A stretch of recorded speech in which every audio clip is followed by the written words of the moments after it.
வேற லெவல் போங்க நண்பர்களே, வேற லெவல் சம்பவம் நடந்திருக்குது. நீங்களா நினைச்சிட்டு இருக்கீங்க முத்துக்குமரன் ஸ்கோரே இல்ல, முத்துக்குமரன் ஸ்கோரே இல்ல, வெறும் ஒரு பாயிண்ட் தான் வச்சிருக்கான், இவன் எல்லாம் எங்க ஏறி வர போறான்னு நினைச்சிட்டு இருக்கீங்களா? இன்னைக்கு நைட்டுக்குள்ள ஒரு தரமான சம்பவம் நடக்க போகுது. எனக்கு தெரிஞ்சு வெளியே இன்னைக்கு காலைல இருந்து 2-3 ப்ரொமோஷன் எல்லாம் பயங்கரமா கதறிட்டு இருக்காங்கல்ல, அந்த குரூப்லாம் நைட்டு வேற லெவல்ல கதற போறாங்க. அந்த லெவலுக்கு வீட்டுக்குள்ள முத்துக்குமரன் தரமான சம்பவம் பண்ணியிருக்கான். இது அம்ப்ரோ கம்பேக். எப்படி இதுதான் கம்பேக்? ஸ்கோர் போர்ட்ல வெறும் ஒரே ஒரு பாயிண்ட் எடுத்து கீழே இருக்க ஒருத்தன் இன்னைக்கு நைட்டுக்குள்ள ஸ்கோர் போர்டோட டாப்புக்கு வர போறானா நினைச்சு பாருங்க. அப்படியே ஸ்கோர் போர்டோட டாப்புக்கு வர போறானா அவன் எந்த லெவலுக்கு வீட்டுக்குள்ள கேம் ஆடி இருக்கான்னு சொல்லி யோசிச்சு பாருங்க. தரமான சம்பவம் பண்ணியிருக்கான். அந்த சம்பவத்தை பத்தி ஃபுல்லா பாத்துறலாமா? அதுக்கு முன்னாடி இந்த வீடியோ லைக் பண்ணி சேனலை சப்ஸ்கிரைப் பண்ணினா எனக்கு கொஞ்சம் சப்போர்ட் பண்ற மாதிரி ஃபீல் ஆகும். மறக்காம அந்த சப்போர்ட் மட்டும் கொடுத்து விட்டீங்கன்னா அடுத்தடுத்த வீடியோ போட கொஞ்சம் மோட்டிவேஷனா இருக்கும். சரி, ஓகே, கண்டென்ட்டுக்குள்ள வரேன். இப்போ இந்த வீட்டை பொறுத்தவரைக்கும் ஸ்கோர் போர்டில் யார் அதிகபட்சமா ஸ்கோர் வச்சிருக்காங்கன்னா விஜய் விஷால் தான். ஓகே, விஜய் விஷால் 5 பாயிண்ட் வச்சிருக்காப்ல. 6 நினைச்சிட்டு இருக்கலாம், 6லாம் இல்ல, காலங்காலத்துல மஞ்சிர ஒரு பாயிண்ட் பிடிக்கிட்டு விட்டாங்க. 5 பாயிண்ட் வச்சு விஜய் விஷால் டாப்ல இருக்காரு. ஆனா இரண்டாவது இடத்தை பொறுத்தவரைக்கும் மொத்தம் 3 பேர் இருக்காங்க. எப்படி இரண்டாவது இடத்தை பொறுத்தவரைக்கும் மொத்தம் 3 பேர் இருக்காங்க. ஃபர்ஸ்ட் இடத்துல விஜய் விஷால் 5 பாயிண்ட் எடுத்து பிடிச்சிருக்காரா? ஆனா இரண்டாவது இடத்தை பொறுத்தவரைக்கும் 4 பாயிண்ட் வச்சு 3 பேர் அந்த இடத்தை பிடிச்சிருக்காங்க. சௌந்தர்யா 4 பாயிண்ட்ஸ், மஞ்சரி 4 பாயிண்ட்ஸ், ரயான் 4 பாயிண்ட்ஸ். ஓகேவா? ரயான் ஆல்சோ 4 பாயிண்ட் எடுத்து மொத்தம் 3 பேர் இரண்டாவது இடத்தை பிடிச்சிருக்காங்க. அதுக்கப்புறம் வீட்டுக்குள்ள எல்லாருமே 2-2 1-1 அந்த மாதிரி தான் வச்சிருக்காங்க. ராணோ மட்டும் 3 பாயிண்ட்ஸ் வச்சிருக்கான். மொத்தத்துல இதுதான் பாயிண்ட் ஸ்கோர். ஓகேவா? திருப்பி ஒரு தடவை சொல்லிடுறேன். விஜய் விஷால பொறுத்தவரைக்கும் 5 பாயிண்ட் வச்சிருக்கான், ரயான் 4 பாயிண்ட் வச்சிருக்கான், சௌந்தர்யா 4 பாயிண்ட் வச்சிருக்காங்க, மஞ்சரி 4 பாயிண்ட் வச்சிருக்காங்க, அருண் 2 பாயிண்ட் வச்சிருக்காங்க, ராணோ 3 பாயிண்ட் வச்சிருக்கான், தீபக் அண்ணன் 1 பாயிண்ட் வச்சிருக்காங்க, முத்துக்குமாரன் 1 பாயிண்ட் வச்சிருக்கான். இந்த பாயிண்ட் ஸ்கோர் ஃபுல்லாவே இன்னைக்கு நைட்டுக்குள்ள சேஞ்ச் ஆக போகுது. எப்படி நைட்டுக்குள்ள பக்காவா சேஞ்ச் ஆக போகுது. நைட் இந்த ஸ்கோர் போர்ட்ல யார் லீட்ல இருக்காங்கன்னா நம்ம ரயான் அவர்கள் தான் லீட்ல இருக்காங்களா? என்ன ப்ரோ, அப்ப விஜய் விஷால் தான் ரெண்டாவதுன்னு கேட்டா இல்ல, அங்கதான் எம்கே வந்து புடிச்சிட்டான். அந்த இடம் எனக்கு வேணும்டா, எனக்கு டிக்கெட் பின்னால வேணும்டா, நான் போராடுவேன்டான்னு சொல்லிட்டு எம்கே இன்னைக்கு வீட்டுக்குள்ள தரமான சம்பவம் பண்ணிருக்காங்க. நியூஸ் வந்திருக்குது, கண்டிப்பா நீங்க பாப்பீங்க. சோ முதல் இடத்துல நம்ம ரயான் அவர்கள் இருக்காங்க. பாயிண்ட்ஸ் கரெக்டா தெரியல. ஓகேவா? பாயிண்ட்ஸ் தப்பா சொல்லக்கூடாதுன்னு சொல்லிட்டு நான் பாயிண்ட்ஸ் கேட்கவே இல்லை, பாயிண்ட்ஸ் கேட்கல.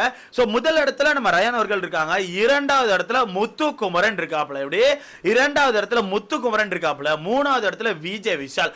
அப்போ விஜய் விஷாலுக்கான பாயிண்ட்ஸையும் தாண்டி இருக்கான், ரயான் பக்கத்துலயும் போயிருக்கான். அப்படி நான் கனெக்ட் பண்ணும்போது எனக்கு தெரிஞ்சு குறைஞ்சது விஜய் விஷால மட்டும் தாண்டி இருந்தா கூட ஒரு 5 பாயிண்ட் எடுக்க போறான். ஓகேவா? ஏன்னா விஜய் விஷால் ஆல்ரெடி 5 பாயிண்ட்ஸ் வச்சிருக்கான். அவன் பாயிண்ட்ஸை தாண்டி வரணும்னா இவன் 1 பாயிண்ட்ஸ் தான் வச்சிருக்கான், முத்துக்குமாரன் 1 பாயிண்ட்ஸ் தான் வச்சிருக்கான். எக்ஸ்ட்ரா 5 பாயிண்ட்ஸ் எடுத்தா மட்டும்தான் விஷாலுக்கு மேல போக முடியும். ஓகேவா? சோ அப்படி நான் கணக்கு பண்ணும்போது எனக்கு நம்ம ஒரு 5 பாயிண்ட்ஸ்ல ஒரு 6 பாயிண்ட் எடுக்க போறான். எனக்கு 2 டாஸ்க் வச்சா கூட 2 டாஸ்க்ல தொடர்ந்து ரெண்டாவது வந்தா கூட இவனுக்கு பயங்கரமான பாயிண்ட்ஸ் கிடைக்கும். சோ தரமான சம்பவம் பண்ணிருக்காது நியூஸ் வருது. அப்படியே தரமான சம்பவம் பண்ணிருக்காது நியூஸ் வந்திருக்குது.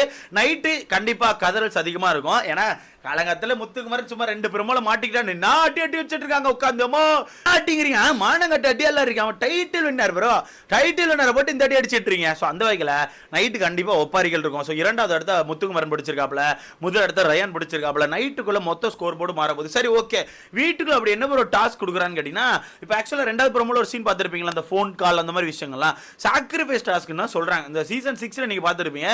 சீசன் 7ல வந்துச்சு. ஆமா, சீசன் 7ல வர சீசன் 6ல வந்திருக்கும். நம்ம விக்ரமன் அவர்கள் பாதி சைடு பியர்ட் அண்ட் மீசையெல்லாம் எடுத்திருப்பாங்க. நம்ம அசீமை பொறுத்தவரைக்கும் ரொம்ப ட்ரெஸ்ஸிங் சூப்பரா பண்ணுவாருன்னு சொல்லிட்டு அசீமுக்கு வந்து வெறும் லுங்கியும் ஒரு டி ஷர்ட் மட்டும் கொடுத்திருப்பாங்க. அந்த பக்கம் பார்த்தா நம்ம ஏடிக்கு வந்து மண்டே ஃபுல்லா கீறி வச்சு நடுவில் மட்டும் முடி வச்சிருப்பாரு. அப்படியே இந்த பக்கம் அமுதவாணன் பார்த்தா மண்டே ஃபுல்லா ஒரு மாதிரி கலர் அடிச்சுட்டு சுத்தி இருப்பாரு. அந்த மாதிரி எல்லாருமே ஓவர் சாக்ரிஃபைஸ் பண்ணிருப்பாங்கல்ல, அந்த டாஸ்க்கை தான் ஆக்சுவலா வீட்டுக்குள்ள கொடுத்துருக்காங்களா. அந்த டாஸ்க்கை ஒரு டாஸ்க்கா கொடுத்துருக்காங்க. பட் கொஞ்சம் மாடிஃபை பண்ணிருப்பான்னு நினைக்கிறேன். மேபி இந்த ஃபோன் கால் டாஸ்க் அது கூட என்னால கனெக்ட் பண்ண முடியுது. ஃபோன் கால் அப்பப்போ வரும், யாராவது ஒருத்தர் அட்டன் பண்ணும். அப்படி அட்டன் பண்ணுமோ அங்க யார் பேரையா சொல்லுவாங்க, இல்ல ஏதாச்சும் ஒரு டாஸ்க் சொல்லுவாங்க. அந்த டாஸ்க்கை யாருக்கு கொடுக்குறீங்க அப்படின்ற மாதிரி வரும் நான் நினைக்கிறேன். இந்த ஒரு நபரை செலக்ட் பண்ணி இதை பண்ண சொல்லுங்க, இதை சாக்ரிஃபைஸ் பண்ண சொல்லுங்க அப்படின்ற மாதிரி ஏதாவது சொல்லுவாங்களா இருக்கும். அந்த நபரை யாராவது ஒருத்தர் செலக்ட் பண்ணும். ஏன்னா டக்குன்னு செலக்ட் பண்ண முடியாது. இப்போ டக்குன்னு ஒருத்தனை கூப்பிட்டு ஒருத்தரை மொட்டை அடின்னு சொல்றாங்க. ஒருத்தன் ஃபோன் அட்டன் பண்ணிட்டான். ஃபோன் அட்டன் பண்றவனுக்கு யாரையா பிடிச்சி நீங்க மொட்டை அடிக்க சொல்லணும்னு சொல்றாங்க. அப்ப டக்குன்னு யாராவது ஒருத்தர் நேரா போய் முத்துக்குமாரன் சொல்றான்னு வச்சுக்கோங்களேன். முத்துக்குமாரன் அந்த இடத்துல பண்ணுவானு கேட்டா எனக்கு தெரிஞ்சு பண்றதுக்கான வாய்ப்புகள் இருக்கு, பண்ணாம இருக்கிறதுக்கான வாய்ப்புகள் இருக்கு. ஏன்னா மொட்டை அப்படிங்கிறது சாதாரண கிடையாது. முடி வளர்க்குற 3-4 மாசம் கஷ்டப்பட வேண்டியிருக்கும். அந்த வகையில் அதை பண்ணுவாங்கன்னு கேட்டால் தெரியாது. ஓகேவா? அப்படி இருக்கும்போது அந்த போன் எடுக்கிறதுக்கு எல்லாரும் பயப்படுவாங்க, கண்டிப்பா பயப்படுவாங்க. அந்த டாபிக் தான் வீட்டுக்குள்ள முத்துக்குமார் அந்த ப்ரோமோல பேசியிருப்பான். தைரியம் இல்லாம நிறைய பேர் சுத்திட்டு இருக்கேன்னு சொல்லிட்டு.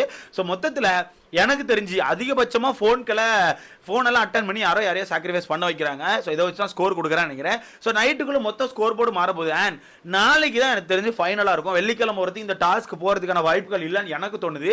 நாளைக்கு ஃபைனல் வச்சு முடிச்சிருவான்னு எனக்கு தோணுது. அப்படி நாளைக்கு ஃபைனல் வச்சாங்கன்னா ஐ கெஸ் கண்டிப்பா ரயான் அவர்கள் தான் வின் பண்றதுக்கான வாய்ப்புகள் அதிகமா இருக்கும். ஏன்னா ரயான் இப்போ ஸ்கோர் போர்ட்ல மேல வந்துட்டான். நாளைக்கு ஒரு டாஸ்க் வச்சு அந்த டாஸ்க் கண்டிப்பா விட மாட்டான். டாஸ்க் நல்லா தான் ஆடுறான் ப்ரோ.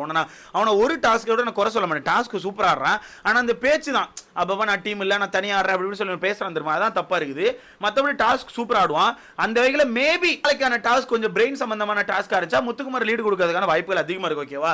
சோ மத்த யாரையும் கவுண்ட் பண்ண வேண்டிய அவசியம் கிடையாது. மத்த யாரும் பெருசா ஒரே நாளெல்லாம் பெரிய லீடு எடுக்க முடியாது. இன்னைக்கு நைட்டுக்குள்ள நமக்கு இந்த லீடு கிடைச்சிட்டு இந்த நைட்டுக்குள்ள ரயான், முத்துக்குமாரன், விஜய் விஷால், ஓகேவா, இந்த 3 பேருக்கு தான் போட்டி போயிட்டு இருக்குது.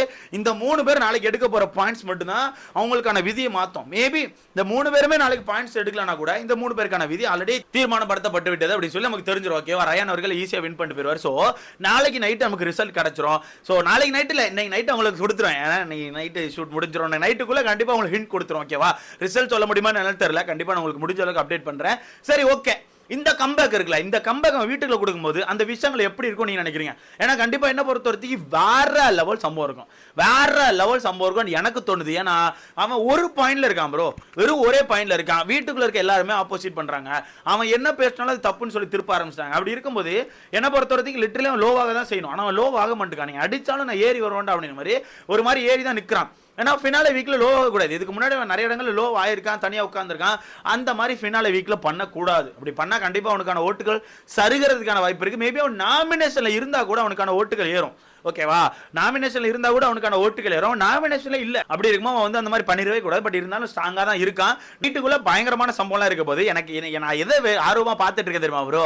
நைட் அவன் ஸ்கோர் போர்ட்லாம் வருது. ரெண்டாவது ஸ்கோர் போர்டு வந்துரும்னு வச்சுக்கோங்களேன். அந்த ஸ்கோர் போர்டு வரும்போது மஞ்சரிக்கான மூஞ்சி, ஜாக்லின்கான மூஞ்சி நான் பார்க்கணும். முக்கியமா பவித்ரா முன்னாடியே சொல்லியிருக்கேன். பவித்ரா என்னதான் ஒரு குட் சோலா இருந்தாலுமே அவங்களுக்கு வந்து முத்துக்குமரன் பிடிக்காது. எப்படி ரஞ்சித் அவர்கள் இந்த வீட்டுக்கு வந்து முத்துக்குமரன் பிடிச்ச மாதிரி நிறைய இடங்களில் பேசிட்டு பின்னாடி முத்துக்குமரன் ரொம்ப மட்டமா பேசிட்டு வெளியே போய் கூட வாயால வின் பண்றவங்க பெரிய வெற்றியாளர் கிடையாது. அந்த வகையில முத்துக்குமரன், மஞ்சள் எல்லாம் பெரிய பெரிய வெற்றியாளரே கிடையாது. அவங்களாம் வெற்றி பெற தகுதி இல்லைன்னு சொல்லி பயங்கரமா பேசிட்டு இருந்தார்ல. அது பேசல மீன்ஸ் ஹாட் ஸ்டார்ல கமெண்ட் போட்டு தான் நினைக்கிறேன். ஸோ அந்த விஷயங்கள் மாதிரி தான் பவித்ராவுமே முத்துக்குமரன் பெருசா பிடிக்காது. என்னதான் முத்துக்குமரன் ஏதாவது விஷயத்துல கிடைச்சா கூட அந்த விஷயத்தை பெருசாக்கி அதை வெடிக்க வச்சு அதில் ஒரு ஸ்கோர் பண்ணி முத்துக்குமரன் டவுன் பண்ண நினைக்கிற ஒரு கேரக்டர் தான் பவித்ரா நான் பார்த்திருக்கேன். ஸோ இவங்க ஃபேஸ் எல்லாம் நான் பார்க்கணும். உங்க ஃபேஸ் எல்லாம் நான் பார்க்கணும். இவங்க எப்படி ரியாக்ட் பண்றாங்க, என்ன மாதிரி ரியாக்ட் பண்றாங்க, இந்த விஷயங்களை எப்படி ஏத்துக்கறாங்க, அவனுக்கு பாயிண்ட்ஸ் வந்தா சரின்னு சொல்லி ஜாலியா எடுத்துக்கறாங்களா, இல்ல பொறாமையில ஐயோ பாயிண்ட் பெட்டடான்னு சொல்லி துள்றாங்களாங்கிறத வெயிட் பண்ண. அது மட்டும் இல்லாம பாயிண்ட்ஸ் என்ன மாதிரி இருக்குன்னு நான் பார்க்க ரொம்ப ஆர்வமா இருக்கேன். ஏன்னா மேபி இப்போ ரயானுக்கும் முத்துக்குமரனுக்கும் 1 பாயிண்ட் 2 பாயிண்ட் 3 பாயிண்ட் டிஃபரன்ஸ் இருந்துச்சுன்னா கண்டிப்பா நாளைக்கு வைக்க போற டாஸ்க்ல கேம் சேஞ்ச் ஆக வாய்ப்பு இருக்கு. ஓகேவா? கேம் சேஞ்ச் ஆக கண்டிப்பா வாய்ப்பு இருக்கு. அப்படி சின்ன சின்ன டிஃபரன்ஸ் இல்ல, பெரிய லெவல்ல டிஃபரன்ஸ் இருக்குன்னா கண்டிப்பா நம்ம முடிவு பண்ணிடலாம் ரயான் அவர்கள் தான் வெற்றியாளர் அப்படிங்கிறது. ஏன்னா கஷ்டம் ப்ரோ, ஒரே நல்ல டாஸ்க் எல்லாம் பயங்கரமா ஏற்ற முடியாது. ஏன்னா எல்லாரும் சேர்ந்து ஆப்போசிட் பண்ணுவாங்க. இப்போ ரயானுக்கு இந்த இது ரயானுக்கு ஓரளவு இவ்வளவு லீடு வந்துட்டான்னு சொல்லி தெரிஞ்சுட்டா கண்டிப்பா ரயானை சப்போர்ட் பண்ணி முத்துக்குமாரை டவுன் பண்ண தான் ட்ரை பண்ணுவாங்க. ஓகேவா? ஸோ கண்டிப்பா இருக்கும்போது எனக்கு தெரிஞ்சு என் மைண்ட் ஏதோ சொல்லிட்டே இருக்கு.